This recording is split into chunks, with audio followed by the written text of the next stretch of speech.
የመጀመሪያ ጥያቄ የማደርገው በበዓላት ሁሌ የሚጠየቀው የእርድ ጉዳይ ነው እና ለመሆኑ የፋሲካ ዶሮ ስንት ሰዓት ይታረዳል፣ በሬው ስንት ሰዓት ይታረዳል የሚሉ ጥያቄዎች ብዙ ይበዛሉ። ይሄ እንዴት ነው ከቤተክርስቲያናችን ስርዓት አንፃር?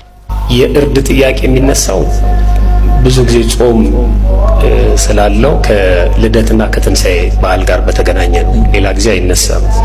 የዚህ የበዓል እርድ በተለይ የፋሲካን ስንመለከት መነሻው በተለይ በገጠሪቷ የሀገራችን ክፍል ብዙ ትምህርቱም ስለሌለ እስካሁን ድረስ የእስራኤላውያኑን ትውፊት ከክርስትናው ጋር ይዘው የቆዩ ሰዎች አሉ። አስተያየትን በሚሰጡበት ጊዜ እነዚህ ነገሮች እናያለንና መነሻው የፋሲካ በግ ነው።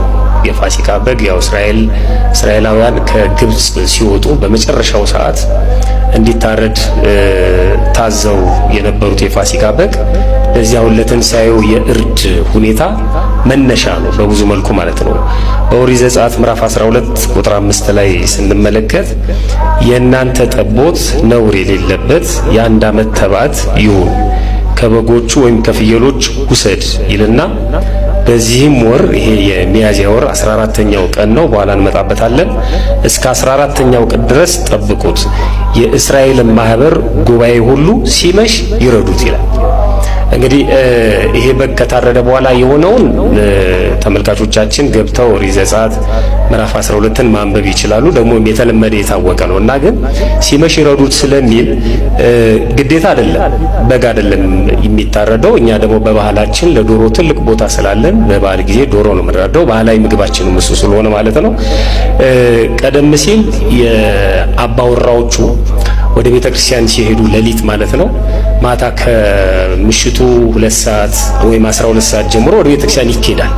ትንሣኤ ከመባሉ በፊት መድረስ ስላለባቸው ቅዳሴ ስለሚያስቀድሱ ማለት ነውና አባወራዎቹ ባርከው አርደው ለማወራዎቹ ይሰጣሉ። ከዛ በኋላ እነሱ አዘጋጅተው ከትንሣኤ በኋላ ወደ ቤተ ክርስቲያን ወደ ቤት ሲመለሱ ይፈስኩበታል ማለት ነው። ስለዚህ ከ12 ሰዓት በኋላ ይታረዳል ማለት ነው። አሁን ሁሉም ሰው ወደ ቤተ ክርስቲያን ስለሚመጣ የሚቀር ስለሌለ ስለዚህ ከጾሙ በኋላ የሚያርዱም ሰዎች አሉ። አንዳንድ ጊዜ ደግሞ ቀድሞ ወንድማችን እንደተናገረው ሰዓቱን ለመሻማት በጊዜ ቅዳሜ ጠዋት የሚያርዱ ሰዎችም አሉ። ይሄ አግባብ አይደለም። ስለዚህ ከመሸ በኋላ ቢያርዱት በራሱ ችግር የለውም። ምክንያቱም የሚፈሰከው በዶሮው ከሆነ ሌሊት 9 ሰዓት ላይ ስርዓት ቅዳሴው አብቅቶ ወደ ቤት የሚሄዱ ከሆነ ዶሮ እንደገና ታርዶ የሚሆን አይደለም። ምክንያቱም በአክፍሎት ነው የሚቆዩት፣ በድካም ነው የሚቆዩት። ስለዚህ አባቶቻችን ቀደም ሲል ያደርጉት የነበረው ማታ ከ12 ሰዓት በኋላ አርደው ለሚሰራው ሰው ሰጥተው ወደ ቤተ ክርስቲያን ይሄዳሉ። ስለዚህ ከ12 ሰዓት በኋላ ብናርደው በራሱ ችግር የለውም። አሁን ደግሞ በሰንበት ትምህርት ቤት በአንዳንድ የጽዋ ማህበራት እንደገናም ደግሞ በስብከተ ወንጌሉ ምዕመናን እንዲያዋጡ እየተደረገ የፋሲካ ከብት ይገዛና ነዳያን እንዲፈስኩ ይደረጋል። ስለዚህ ይሄ ለነዳያን ከቅዳሴ በኋላ ለማድረስ ለማብላት ከጾሙ በኋላ ወይም ከትንሣኤ በኋላ ማረድ በጣም ከባድ ነው የሚሆነው።